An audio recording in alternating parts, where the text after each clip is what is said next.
शिक्षक आणि जे कार्यरत शिक्षक आहेत सर्वांचं स्वागत आहे टेक्स्टबुकच्या ऑनलाईन प्लॅटफॉर्मवर. आज आपण एक अत्यंत महत्वाचा टॉपिक शिकणार आहोत जो आपल्याला महा टीईटी मध्ये त्याचबरोबर सीटीईटी मध्ये अत्यंत उपयुक्त ठरणार आहे. त्याचं नाव आहे नागरिक शास्त्रातला सरनामा नावाचा टॉपिक, प्रियम्बल नावाचा टॉपिक. पण कोणत्याही राज्यघटनेमधलं जे पहिलं पेज असते त्याला सरनामा म्हणतात.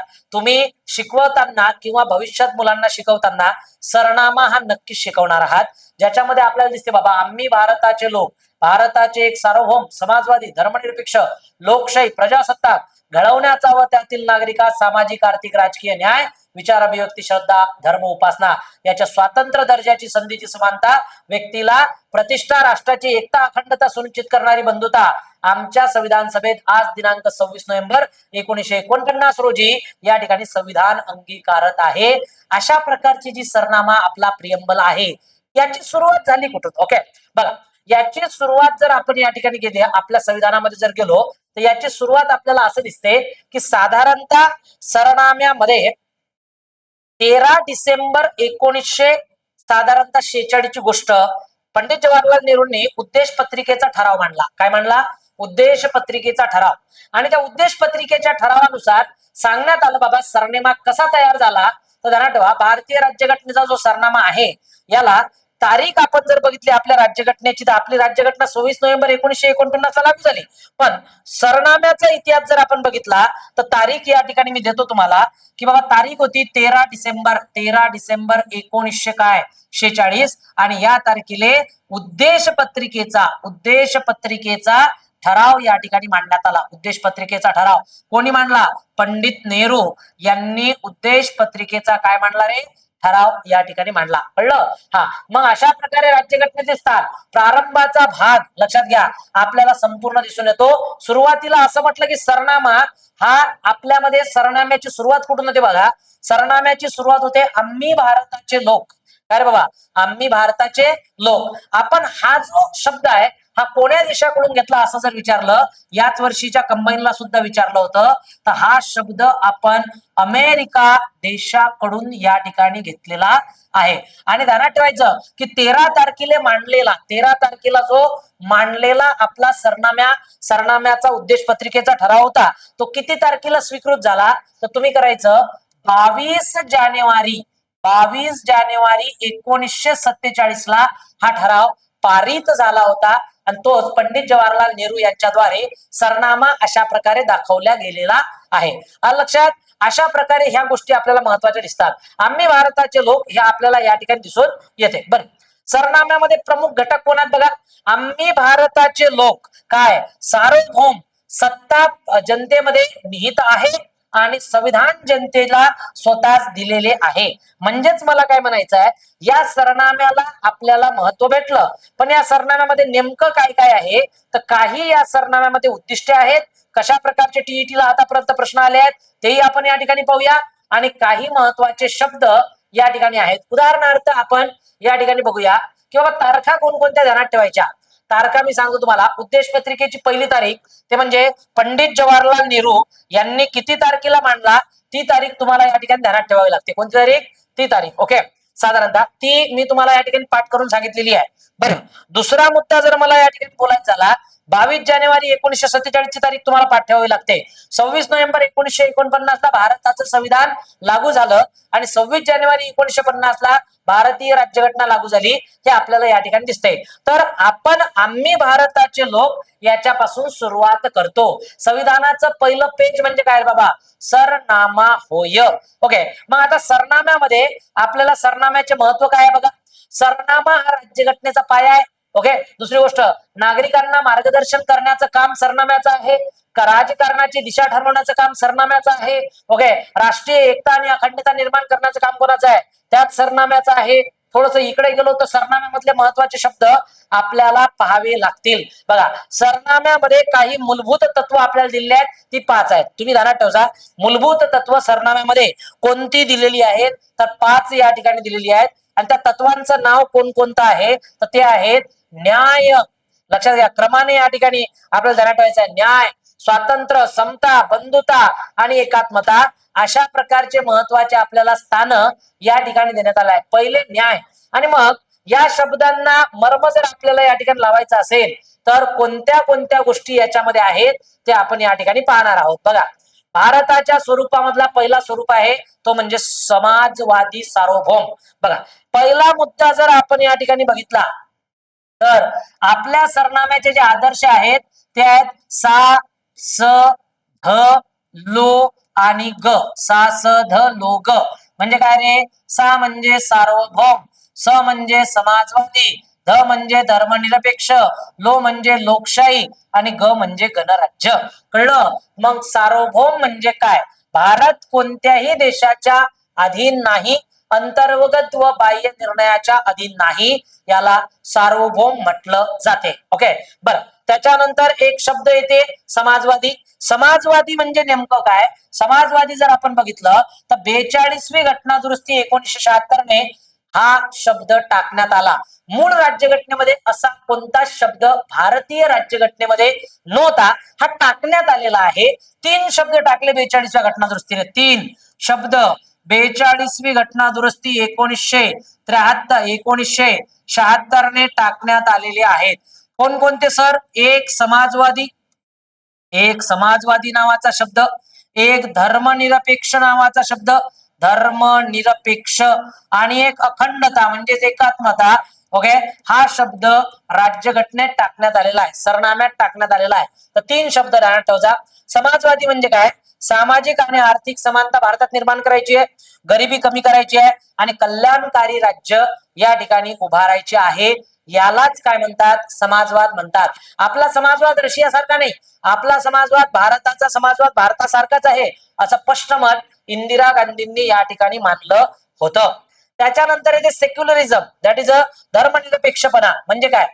तुम्ही या देशामध्ये कोणत्याही एका धर्माला वाव देणार नाही, प्रत्येक धर्म, सर्व धर्म समभावाच्या अंतर्गत असेल आणि 42व्या घटना दुरुस्तीने हा मुद्दा टाकलेला आहे. कोणताही धर्म राजधर्म नाही आणि सर्व धर्मांना समान वागणूक हाच उद्देश या शब्दाचा सरनाम्यामध्ये दिलेला आहे. सरनामा जरी एवढसा असला तरी त्याच्या मर्म मोठ्या प्रमाणात आहे, त्यामुळे तुम्हाला ते ध्यानात ठेवावे लागतात. ओके, त्याच्यानंतर बघा लोकशाही नावाचा शब्द. आता बघा पोरांनो, तुम्ही पाठ केलं असेल, लोकशाही म्हणजे काय? लोकांनी लोकांसाठी निर्माण केलेली व्यवस्था, दॅट इज अ लोकशाही. शिकले तुम्ही? लोकांनी लोकांसाठी निर्माण केलेली व्यवस्था म्हणजे काय? लोकशाही. मग आता लोकशाही काय आहे लक्षात घ्या. जनता प्रतिनिधी निवडते आणि सार्वत्रिक प्रौढ मतदानाने हे सरकार निवडलं जाते, याला लोकशाही म्हणतात. भारतामध्ये सुद्धा लोकशाही आहे. तुम्हाला विचारलं लोकशाहीची जननी कोण आहे? जगामध्ये लोकशाही आणली कोणी? तर तुम्ही करायचं, लोकशाही ब्रिटनने जगाला दिलेली आहे, तिथून जन्नी वाहते. आणि लोकशाही 2 प्रकारची असते. एक लोकशाही असते प्रत्यक्ष लोकशाही आणि एक लोकशाही असते अप्रत्यक्ष लोकशाही. तुम्ही मला सांगा भारतामध्ये कोणती आहे? भारतामध्ये अप्रत्यक्ष लोकशाही आहे. तर स्वित्झर्लंड सारख्या देशामध्ये, स्वित्झर्लंड सारख्या देशामध्ये लक्षात घ्या, आपल्याला कोणती रे? प्रत्यक्ष लोकशाही दिसते, जिथं जनतेचे प्रतिनिधी नाही, जनता सरकार चालवते. ज्या ठिकाणी जनता सरकार चालवते त्याला म्हणतात काय? तर लोक, या ठिकाणी लोकशाही. जिथे जनतेचे प्रतिनिधी सरकार चालवतात तिथं अप्रत्यक्ष लोकशाही. अप्रत्यक्ष लोकशाहीचे 2 प्रकार पडतात. एक अध्यक्षीय लोकशाही, अध्यक्षीय, आणि एक संसदीय लोकशाही. तर भारत कुठे येते रे बाबा? भारत हा संसदीय लोकशाहीचा भाग आहे. भारत संसदीय लोकशाहीचा भाग आहे आणि अमेरिका, ऑस्ट्रेलिया हे जे देश आहेत हे आपल्याला अध्यक्षीय लोकशाहीचा भाग दिसून येतात. अशा प्रकारे हा लोकशाही तुम्हाला शब्द समजला पाहिजे. बरं, लोकशाही समजला तुम्हाला? पुढे वळूया. गणराज्य म्हणजे काय? गणराज्य म्हणजे काय पोरांनो? बघा, टीईटीची तयारी आपल्याला या ठिकाणी महा टीईटीची तयारी करायची आहे. महा टीईटीची सोबत सीईटीची तयारी पण करायची आहे. याच्यासाठी आम्ही लवकरच तुमच्यासाठी एक नवीन बॅच या ठिकाणी आणणार आहोत. या बॅचची माहिती संपूर्ण मी तुम्हाला देणार आहे. सुपरपास मध्ये साधारणतः मला असं वाटते की बाबा 999 पर्यंत ही बॅच तुम्हाला या ठिकाणी आरामात मिळून जाईल. त्यामुळे पोरांनो, साधारणतः या बॅच साठी रेडी राहा. लवकरात लवकर आम्ही तुमच्यासाठी ही बॅच आणत आहोत. कमेंट्स मध्ये नक्की टाका की तुम्हाला ही बॅच पाहिजे म्हणून, म्हणजे लगेच आमचा फोर्स या ठिकाणी काम करेल. चला बघा, गणराज्य राष्ट्रप्रमुख निवडून या ठिकाणी येतो आणि भारताचा राष्ट्रपती निवडून दिला जातो. पोरांनो, गणराज्य मी तुम्हाला आताच सांगितलं ब्रिटन मधून लोकशाही वाहते, पण ब्रिटन गणराज्य नाही. अरे सर, हे कसं काय? मी तुम्हाला सांगत आहे बाबा, ब्रिटन गणराज्य नाही. याचा अर्थ काय? ब्रिटन मधून लोकशाही वाहते. एखाद्या देशाचा प्रमुख व्यक्ती, प्रथम नागरिक हा जर जनतेमधून निवडून येत असेल त्यालाच गणराज्य म्हणतात. ओके. आणि ब्रिटनमध्ये हा वंश परंपरागत पद्धतीने राजा राणी आजही तिथे चालू आहे, त्यामुळे तो गणराज्य नाही. भारत गणराज्य आहे. भारताचा पहिला राष्ट्रपती हा 1900 या ठिकाणी 50 ला निवडला गेला, 26 जानेवारीला. म्हणून भारत 26 जानेवारीला गणराज्य देश या ठिकाणी बनलेला आहे. त्याच ठिकाणी आपलं संविधान या ठिकाणी लागू झालं, हे आपल्याला या ठिकाणी दिसून येते. अशा प्रकारे महत्वाची गोष्ट तुम्हाला कळली पाहिजे पोरांनो. कळलं का? सरनामा. चला, सरनाम्यातील उद्दिष्टे. आता हे झाले सासद लोग, आपण गणराज्य पर्यंत आलो. आता आपल्या सरनाम्यामध्ये उद्दिष्टे आहेत 4. कोणकोणती उद्दिष्ट 4 आहेत सांगतो बघा. पहिले तर सरनाम्यातील उद्दिष्टांमध्ये पहिला शब्द घ्यायचा तुम्ही न्याय. आणि न्याय आपण कोणाकडून घेतलेले आहेत? न्याय आपण रशियाकडून घेतलेले आहेत. कोणाकडून? रशिया.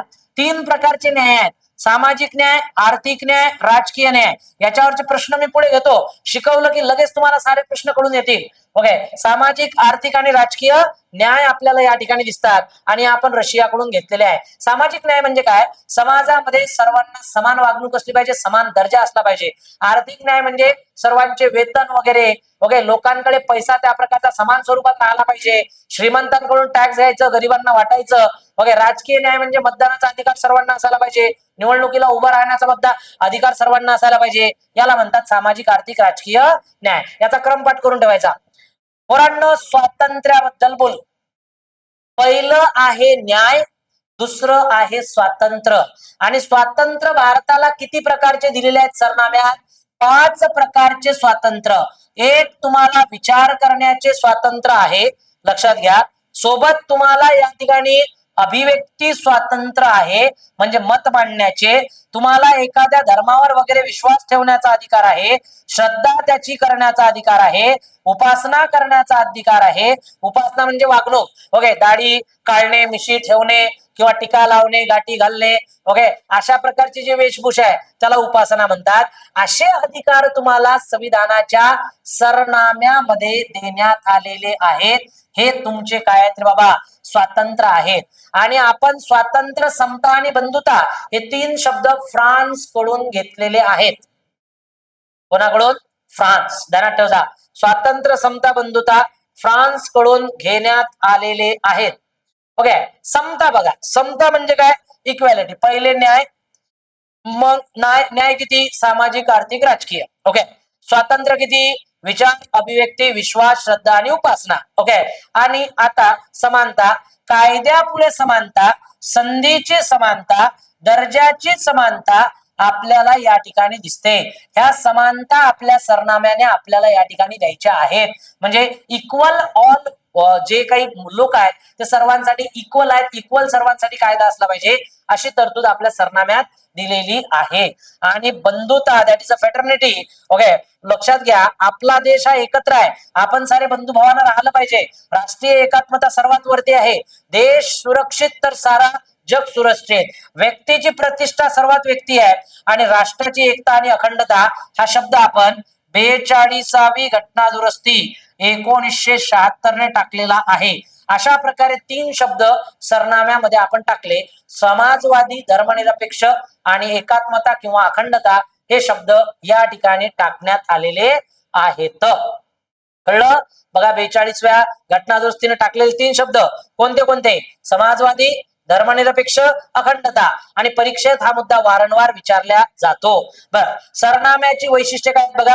सरनामा काय करतो? राज्यघटनेची प्रस्तावना या ठिकाणी दिलेली आहे. सरनामा म्हणजे राज्यघटनेची प्रस्तावना.